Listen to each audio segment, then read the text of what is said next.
চেষ্টা করতাম নতুন ভিডিওতে। আমি আছি রিয়াদের একটা শহরে, এখানে ভাইয়ের সাথে দেখা করতে আসলাম। ভাই কিছু মাল ছিল আমার কাছে, তো মালগুলো দিতে আসছিলাম। তো আসার পরে ভাইয়ের কোম্পানি থেকে একটা বাস দিচ্ছে বিভিন্ন মসজিদে যে ইফতারি দেয় সেগুলো وين কাজ وين করার জন্য। حمام وين؟ হাম্মাম ওই দিক هنا. ইয়া ইয়া হুম। তারপরে আহ, তারপরে যে একটা এক্সপিরিয়েন্স নেই, তো কিভাবে কি করে বাংলাদেশে তোমরা ইফতার খাই সাধারণত, আর এখানকার ইফতার কিভাবে খায় বা কিভাবে নেয় তা দেখার জন্য আসছি। তো আমি ভাবলাম যে আপনাদের দেখাই। একটা বাস দিচ্ছে, বাসটা আমাদের ওইদিকে পার্কিং করেছে। তো এই যে লাইন দেখতে পাচ্ছেন, বিশাল বড় লাইন।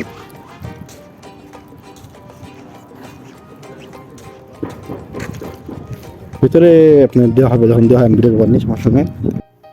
এখানে সকল প্রবাসীরা আসে ইত্যাদি নিতে। এখানে বাংলাদেশি যেমন আসে, পাকিস্তানি আছে, ইন্দোনেশিয়া আছে, ইন্ডিয়ান আছে, বিভিন্ন দেশের কান্ট্রির ধনী গরিব সবাই আসে এখানে ইত্যাদি নিতে।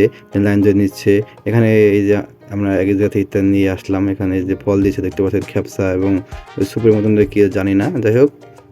ওই যে বাস দেখতে পাচ্ছেন, আমাদের বাসে আমরা উঠে আরেক জায়গায় যাবো, সেখানেও লাইন ধরতে হয়। এই দেখতে পাচ্ছেন গাড়ি নিয়ে, বড় বড় গাড়ি নিয়েও আসে লাইন দিতে। আর এখানে আপনার হলো বাংলাদেশের মতন বসে আপনার হাতে হাতে ইফতারি দিয়ে দেয়, পরে নিয়ে চলে যায় এখান থেকে।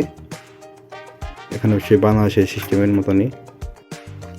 এখানেও আরেকটা বাসা থেকে ইত্যাদি দিচ্ছে, এখানে বাসা থেকে দেয়, মহল্লা মানে বিভিন্ন মহল্লা থেকে দেয়, বা বিভিন্ন মসজিদ থেকে দেয়।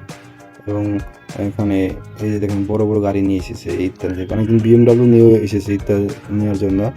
অনেক বাঙালিরা এখানে ইফতারি নিয়ে ইফতারিও খায়, আবার এখানে স্যারিও তো খায়, যাতে টাকা পয়সা একটু কম ঘোরায়। এটাই প্রবাসী জীবন।